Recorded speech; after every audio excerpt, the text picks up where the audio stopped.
All right, good afternoon. I trust that you are doing very well today and that your afternoon has been great. So today we are going to go straight into a very powerful conversation and topic for today. And remember, the reason why we started these channels and ways of contributing is just to make sure that this year we all become the best version of ourselves. And so if you're watching me on Twitter, LinkedIn, and Facebook or YouTube, I say you are welcome. And if you're going to watch later as well, I say thank you so much. And just make sure if you've found value and that the information I'm about to share has been useful to you, just make sure that you leave a comment, you share or tag someone to come and watch later. That's why we always stream, to make sure that we leave the content on some of the platform where I am, so that you can be able to consume at a time that is convenient for you. So today I will be speaking about thought habits that can help you build your self-esteem. Last time I've spoken about habits. I've spoken about habit stacking. But when you're talking about habits, these are thoughts that that we act on repeatedly that end up becoming habits. But also, you can also create and have a mindset, or begin to have certain thoughts that are empowering, that enables you to build the sort of a health self-worth that is imperative to the achieving of your goals. And I've always said in the previous conversation I've had that largely what you're going to achieve today or this year and going forward is also linked to your self-worth, a sense that you deserve something, a sense of love for yourself. And I'm going to define in this context what self-worth is. Even the goals that you have set for yourself are likely linked to the fact of how you perceive yourself to be. It's always linked to your self-worth. So what is self-worth in this context? And how do you go about creating thought habits that empowers you to build a very strong self-worth? Self-worth is about self-love. It's about self-care. It's about you being your number one supporter of your own dreams, of your own life. It's about you being on your side. You know, most of us are in a state where we are good at encouraging others. We are good at being there for others. We are good at being kind to others. We are good at supporting others. But we have forgotten about ourselves, that actually you need to show the same love, the same support, the same care that you show for other people. That's actually what self-worth is all about. So it means, as I've already indicated, that you cannot go about showing care and kindness to others, that you have that the same care and love and kindness that you've shown others, but you keep on denying yourself of the same care. I want to give you this example. Have you had maybe a visitor, somebody that came into your house, and maybe they broke a plate or a glass, or something happened that ended up destroying some of your precious item in the house? And I can guarantee you, your response to what happened to when they broke something into your house, you said perhaps it's nothing, don't worry, we can always replace this. It's okay. You were kind and you were considerate to that individual that broke something in your house. But put it differently, if you found yourself in the same situation where you broke something that is so precious to you, you destroy something, or you even scratch your car that is very expensive, I can guarantee you that the response that you're going to give to yourself is far different to the response that you give to a stranger. We are likely to be more kind, more caring, more considerate to strangers. And when we do the same thing that the strangers have done in our own space, we actually end up judging ourselves very harshly. We end up looking down on us and we call ourselves names. What's wrong with you? What's wrong with me? Why do I always have to break things that are precious? You judge yourself in a very harsh manner. But what you are dealing with is that most of us have a low sense of self-love. We have a low sense of self-worth. It may be covered by external things, and outside we look like we care and we appreciate and we love ourselves that much. But inwardly, when you reflect deeply and as you face yourself, you realize that actually your sense of self-love, your sense of self-appreciation, your sense of self-importance is very low. And this actually conversation is aimed at creating, first of all, a certain level of awareness and a certain level of understanding that you truly need to get to a place as a person where you value yourself, where you appreciate yourself, where you care for yourself, where you accord yourself the same kindness that you have always granted other people in your space. That's what self-love or self-worth is all about. And what I've come also to realize that, you are the only person that you have. And if you don't show yourself appreciation, if you don't show self-love and support, nobody else will. In fact, we also teach other people, how they should treat us by how we treat ourselves. If you do not treat yourself with care, with respect, with dignity that you deserve, chances are that you are also going to find yourself in spaces where people do not treat you with respect and where people don't treat you with dignity, because you have failed to accord yourself such level of respect, such level of honor. The bottom line, regardless of where you are in life, regardless of what has happened in your life, you deserve self-worth, you deserve love, you deserve to be respected, and you deserve to have some level of dignity. It's simple as that. So I'll speak maybe perhaps about, because of time, maybe I'll speak about what are the thought habits of individuals with strong self-worth. And these are the thought habits I want also each one of us this year to practice. And remember what I said, that largely what you are going to achieve this year is directly linked to your self-worth. The goals that you have set for yourself this year are also linked to your self-worth. But here are point number one.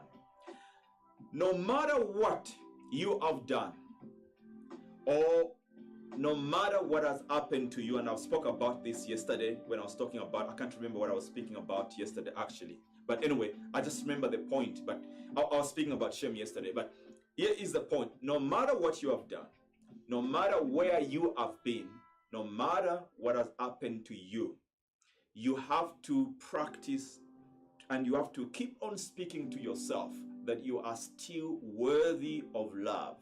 You are still worthy of dignity. You are still worthy of respect. So something happens to you, or you have done something. You take full responsibility for what you have done. But do not allow what you have done, or do not allow anybody to actually put you in a state where you begin to believe that because of what you have done, you don't deserve love, you don't deserve to be respected, and you don't deserve dignity. No matter what you have done, no matter what you have experienced, detach yourself from the action. You are not the action. You as a person at the core of your being and everything about you as a person deserves respect, deserve dignity. That's thought habit number one, is that no matter what you have done, you are worthy of love. That's point number one. Point number two, individuals with strong self-esteem, they have this thought habit that things do not define them. What they have or what they don't lack, or what they have or what they don't have, do not define them. In fact, the way life works, we give names to things. In other words, we give value. Things do not give value to human beings. Human beings have always been creators. We create cars, we build houses, we construct roads, we come up with different innovation, we come up with phones, and we name them. In other words, we give value to all the things that we have created for ourselves. But in the process, what sometimes happens, that sometimes we begin to see ourselves that we are the things that we have, or we are not the things we don't have. In order for you to have empowering thought habits that are going to cement and help you build a strong self-worth. You always have to see yourself that you are not the things that you have, or you are not the things that you don't have. And the truth of the matter is that we can aspire, and we all have to aspire to live a good life and have good things, and make sure that we succeed in our careers, make sure that we succeed in our businesses, and make sure that truly we enjoy life, and that we get to the place where we can afford the good things of this life. That's actually, it's something that we should all aspire to. But also in the same line, we should also have a sense that even when you fall short of those things that you are aspiring to, that you are not the things that you have failed to achieve. And that even when you achieve, that you are going to have a certain level of soberness, a certain level of sound-mindedness, that even if you have achieved all the things that you have achieved in life, those things do not define you. And also, you understand in the same line that life and seasons do change. Today, you may find yourself having a lot of things. The next day or the following year, you find yourself that you no longer have the things that you thought, were yours. And the trauma of losing that which was our identity is very, very great. So in our interaction with material things, in our interaction with the things that we are pursuing in life, we have to be sober in such a way that we don't allow what we have to define us, or we don't allow what we don't have to define us. Today, you may be in a relationship, and tomorrow, you may not end up being in a relationship. But if you are in a relationship today, you enjoy the relationship, you cherish the moments with the person that you are with, but you don't let what you have to define you. Remember what I said from the beginning. We human beings are always at the center of defining things. We don't let things define us. Point number 3. Understand the value also of being alone. That because sometimes in life we are influenced by external things. We are influenced by the people that we value, that are important to us. We are influenced by our friends. We are influenced by our colleagues. We are influenced by social media. We're influenced by a number of things. But if you're going to develop thought habits that are going to consistently build your self-esteem, you have to get to the place where you truly believe that you by yourself as a human being, you are enough. What it means is this, that there will be moments where you don't need to be where your peers are or where your tribe is. There will be a moment in your life where your peers may not celebrate you the way you would want them to celebrate you. There will be a time where your peers are not going to invite you to their occasions. The same way also it happens that there are times that you haven't invited other people to attend your events and all that stuff. But if you are a person who struggles with a sense of self-worth, you always think that if you're not invited to certain events, or whenever you are not included, in certain invitation, you always think that you are not valued. You always think that you are not important. But individuals that have a sense, that have power thought habit, that builds their self-esteem, understand also that there will be times in their lives when they are going to be excluded, and there will be times in their lives where they are going to be included in certain activities. But also they understand, they cherish that even if it comes to a place where they have to be alone, they are not going to be afraid to be alone. They are going to enjoy the company they have, and which is themselves. And this point is very important as well, because when you are not comfortable in being alone, chances are that you're going to force yourself in the company of individuals who don't want you to be there. You're going to find yourself in relationships that are very toxic, because what is important to you is not yourself. What is important to you is a sense that you belong, or a sense that you are with someone. So in order to maintain and keep on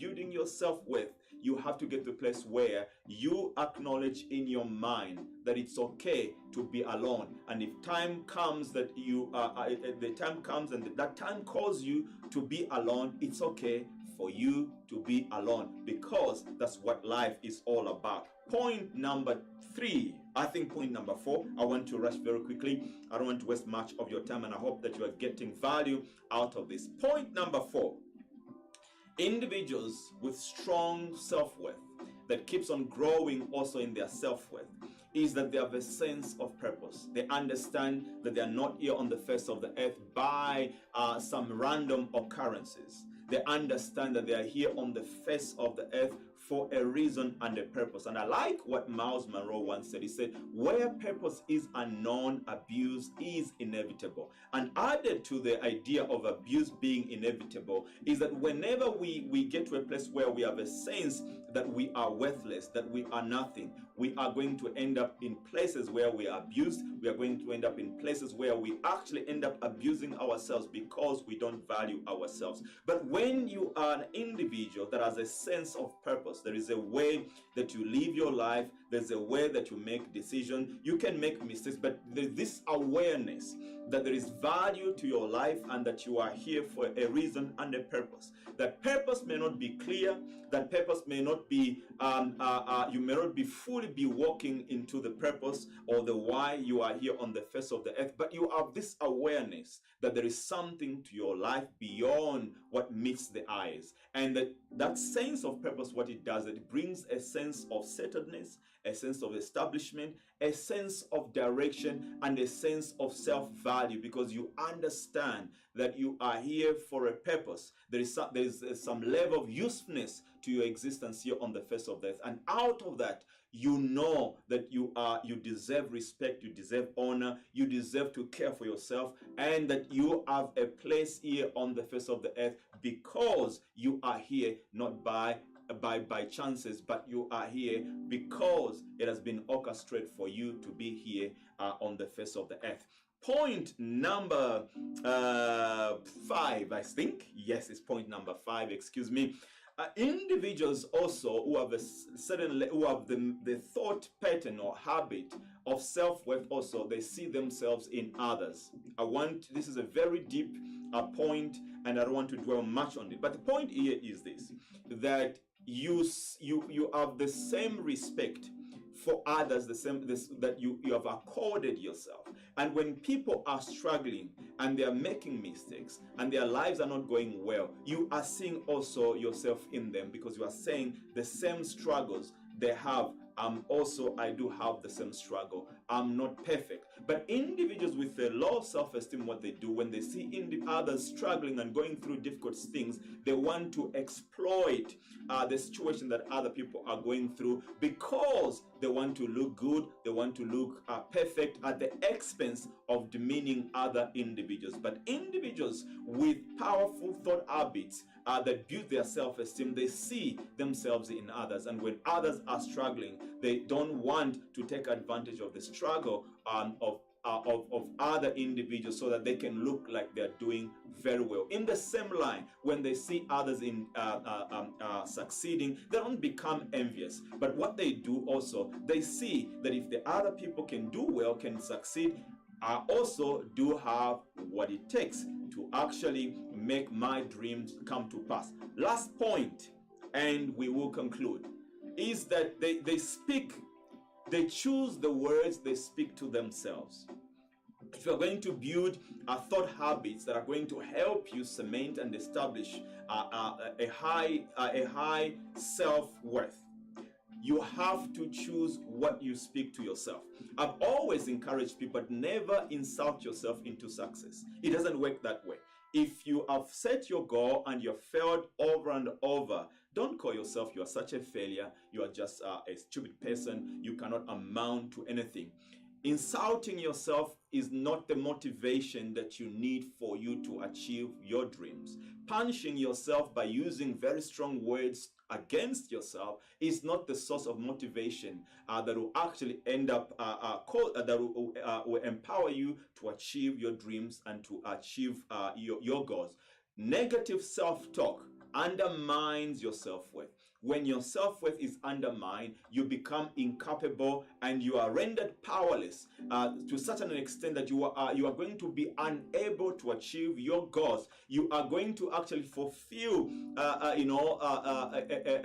self-talk or that negative talk. So even when you are not doing well, even when you are not succeeding, even when you are not making it, communicate to yourself in such a way that empowers you, that you are capable, that you are able, that you have made mistake, but you are learning from your mistake, that you have all the resources that you need for you to make it, for you to succeed, that you are capable, that you qualify. You speak to yourself in a more respectful way. Think about it. When you meet somebody that you value, who has achieved a lot in life, and you admire their wisdom, there is a way you speak to them.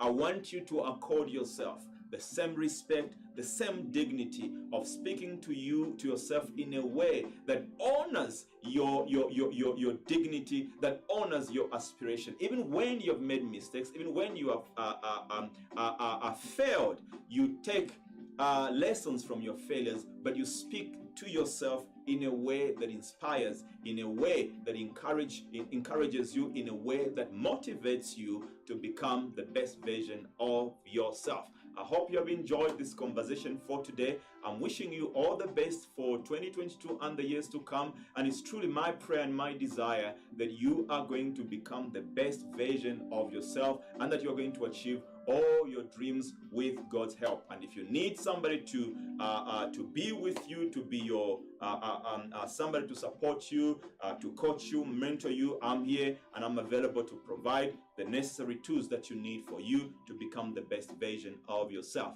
Enjoy the rest of the day, and I will see you again tomorrow, same time, 3 p.m., as we just continue to talk about leadership and personal development. God bless you. Bye-bye.